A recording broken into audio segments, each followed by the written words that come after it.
大家好，我是蕾蕾，今天分享个家常千层饼的做法，筋道柔软，凉了也不会硬，做法有技巧没难度，来一起看一下我是怎么做的吧。首先准备500克的面粉，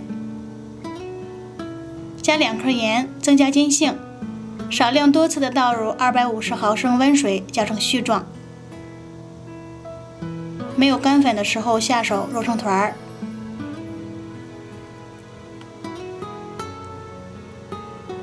开始的时候不好揉光滑，那我们再拿到案板上，把上面扣上一个大碗，醒5分钟。5分钟后我们再来揉一下，这样很快就能揉光滑了，像这样。再放回大碗里，盖上盖子，醒面半个小时。借这个时间，我们把碗里加入2勺的玉米面，半勺花椒粉，半勺盐，1大勺姜粉，倒上热好的花椒油，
看一下，层层分明，外皮是有点酥脆的，里面特别暄软，